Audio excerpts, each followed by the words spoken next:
A wistful sigh, the sound of a delicate teacup being set down, a gentle, almost hypnotic melody plays in the background, reminiscent of a forgotten music box. Oh, darling, you simply won't believe the ordeal.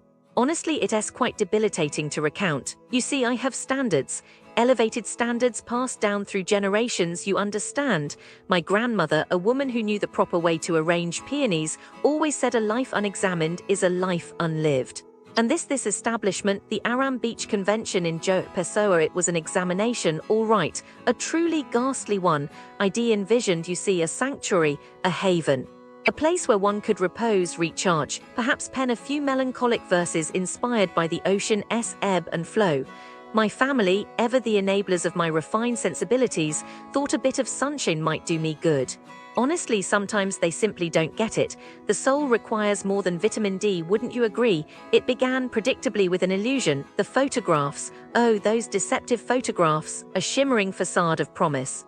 Like a perfectly iced cake hiding a base of stale sponge, I should have known. One learns, after a lifetime of being disappointed, to distrust the curated image. It's all smoke and mirrors, isn't it? Just a clever distraction from the inherent chaos of existence. We arrived, and immediately the air. It wasn't crisp and salty as one dreams of by the sea, but heavy, laden with something stagnant. A sort of melancholy that seeped into your very bones. And the pigeons, oh, the pigeons, a veritable plague, flying, cooing, depositing their offerings everywhere. Honestly, it felt like stepping into an Alfred Hitchcock film. A grand hotel invaded by feathered fiends. You see, it's not just about the mess, it is about the sheer disrespect, the utter disregard for hygiene, a breeding ground for everything unpleasant. It signals a lack of care, a crumbling foundation of basic competence. We were led to our room, and this is where it truly began to unravel. Darling, you must understand, I've stayed in charming guesthouses in the Carpathian Mountains with more attention to detail. The key, it wasn't a sleek modern card, no, a key, heavy, cold, metallic like something from a dungeon, an immediate premonition, you see, and the room itself, a cavern of faded glory. Dust motes dancing in the weak light, a pervasive smell of dampness, a smell that clings to your clothes, to your very essence, and follows you around like a persistent shadow. There was no phone, none, imagine.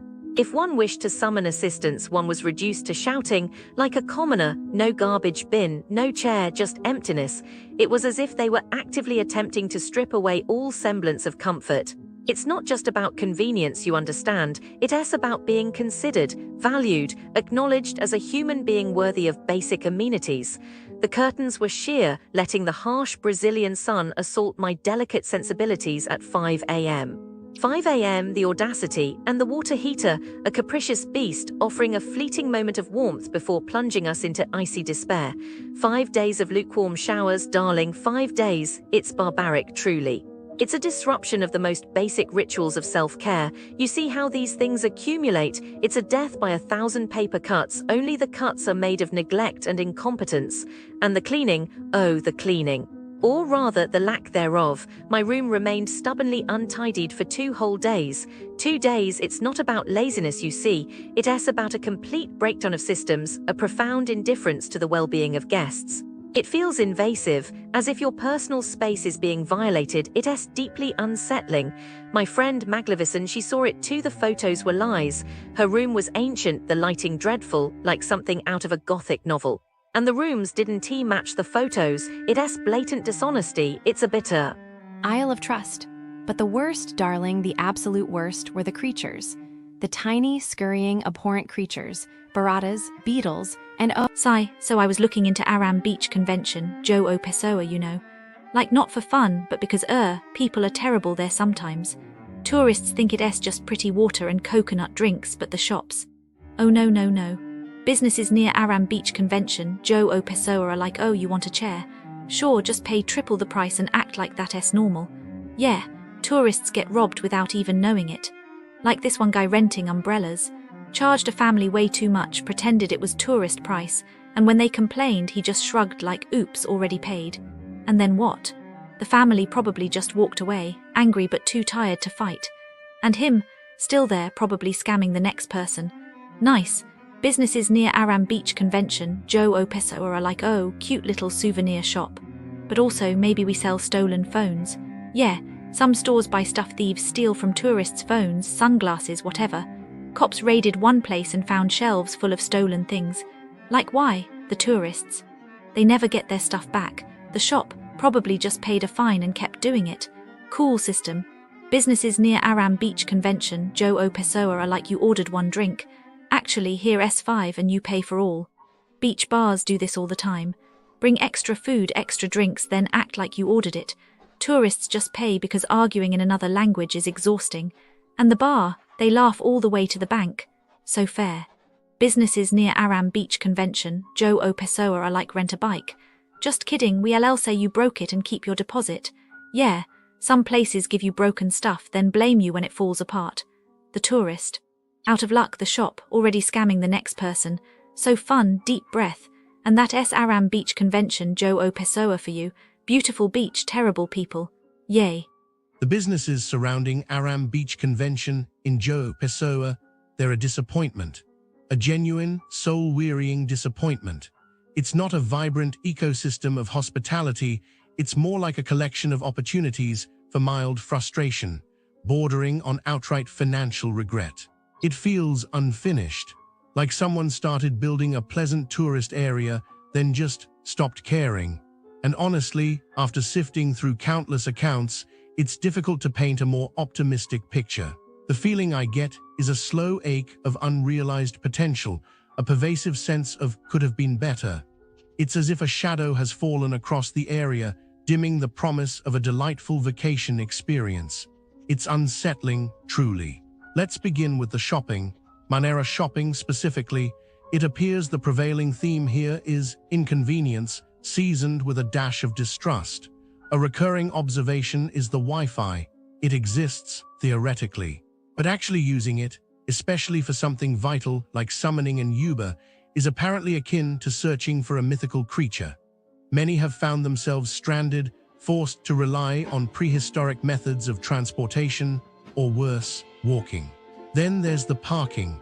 Apparently, stopping for even a fleeting moment, a mere blink of an eye while dropping off a friend, is grounds for extortion. They'll charge you. And frankly, the hints of shadowy dealings, a politician's private jet, inject a rather unpleasant atmosphere of, well, let's call it questionable ethics. It's as if the mal actively wants you to be annoyed. Add to this a history of theft, even from within the secured parking lot, and a general sense of expensiveness, and you have a recipe for a thoroughly unpleasant experience. It's not just about losing money, it's about losing trust. It's a place where you expect to shop, and you leave feeling violated. Now, let's talk about the Aram Beach Convention Hotel itself. Oh, the Aram Beach Convention. This is where things take a truly dismal turn. The reviews paint a picture of neglect, borderline squalor.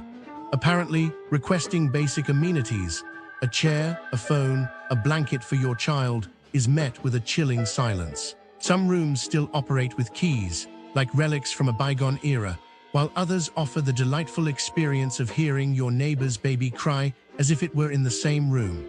A hole in the wall. A hole. The thought alone makes my skin crawl. And if you dare to expect a functioning water heater or blackout curtains that actually block out the sun, well, you're dreaming. There's a pattern here, a consistent failure to meet even the most basic expectations. A manager or someone pretending to be, promising to fix things, and then doing nothing. It's a deliberate act of apathy, a calculated disregard for the comfort of its guests. It feels like a deliberate attempt to make your vacation as miserable as possible. And then there's the unfortunate incident of the alarming amounts of pigeons.